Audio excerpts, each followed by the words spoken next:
It was a great time to be alive. Perhaps even the best. No, that honor definitely goes to the Cretaceous period. I assume being chased by any number of prehistoric predators would feel pretty exhilarating. In every corner of the earth you would find the spectacle of death by dinosaur. Although paleontologists are now saying every dinosaur likely had feathers. Yeah, that's not as fun. And it would mean retconning some of my favorite retro-related shit, so no. So I guess we're going to talk about the decade of mullets and movies with Molly Ringwald. She's still hot.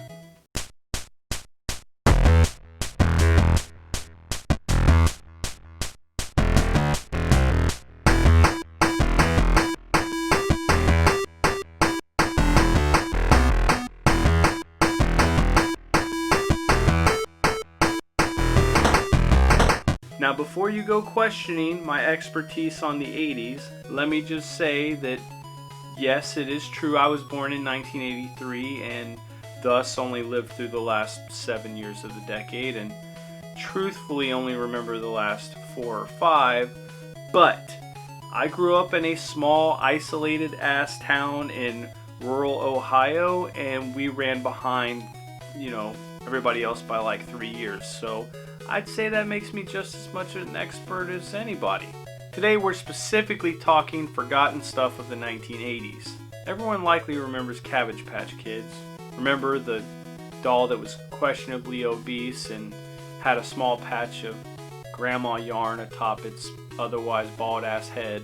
You may remember that us boys collected Garbage Pail Kids in the form of trading cards so we could taunt our sisters and prepubescent girlfriends with images of their favorite doll reimagined in creatively disgusting ways. Fun fact, Topps, the company responsible for creating these wholesome stickers that kids would then take and place on elementary school desks everywhere, was successfully sued by the makers of Cabbage Patch dolls. All cards produced after 1987 had to be destroyed. But if you're feeling really nostalgic, someone picked up the dead license and recently recreated new and improved cards that you can now buy at online retailers. Now I know you probably didn't forget about Garbage Pail Kids, but you probably did forget about the other trading cards, stickers, stick-on tattoos, and other crap based on popular properties of the 80s.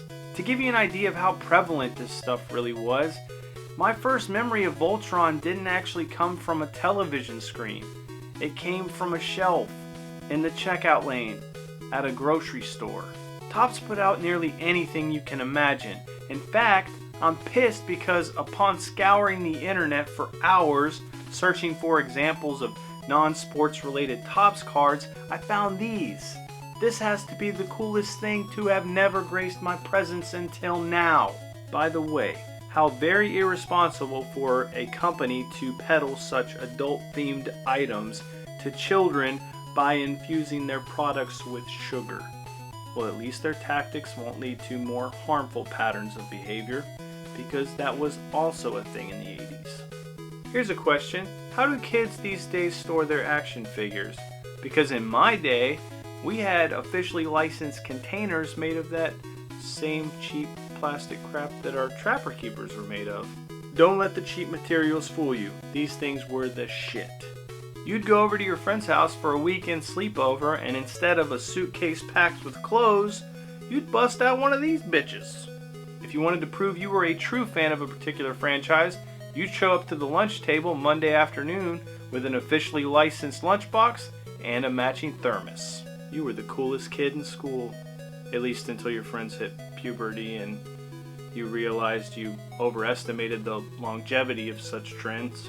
Just because you hit your period, Lindsay, does not make my Ninja Turtles any less fun. Am I the only person that remembers the Wildlife Treasury box? The National Geographic level shit for little turds who could care less about public education? They held me back in the first grade because of that shit.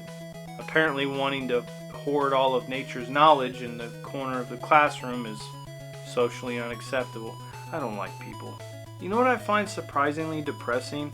Seeing every former Pizza Hut gutted and replaced by a cheap Chinese restaurant. Funny thing is, even if they hadn't vacated those pizza palaces and were still serving my favorite food within, I probably wouldn't dine inside. I think it has to do with one of those red plastic cups chipping my tooth. Fuck them cups. Remember VHS tapes? You probably remember this being played every time you put one in the VCR.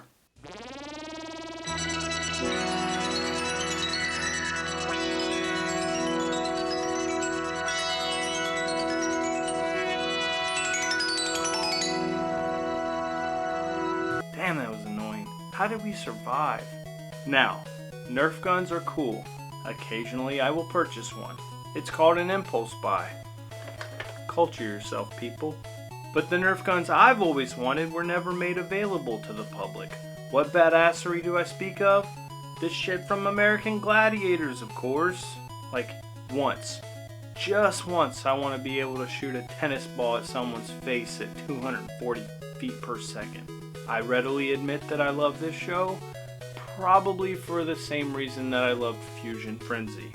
It's amazing no one got sued. You know what was probably the coolest thing in the 1980s? Transformer shit. You know what was also cool? Getting fat as fuck from eating McDonald's every time I would go to visit my mammy. One day, some executive asshole decided to make my dreams come true and merge those two notions into physical objects I could play with. The McFormers. You had Shakenator and Macatron and Frylock. Best Happy Meal toys ever. Except for those Chicken McNuggets that came with the little cute ass costumes. Those little shits were adorable. Speaking of McDonald's, I want all my McHeroes back. Grimace, the duck-billed bitch with the pigtails, Hamburglar, although he was definitely a McVillain. What happened to them? I mean, to be quite honest, they're probably all on dialysis at this point because, well, the D in Mickey D stands for diabetes. And last, but not least, Christmas without the internet. That's right, it was complicated.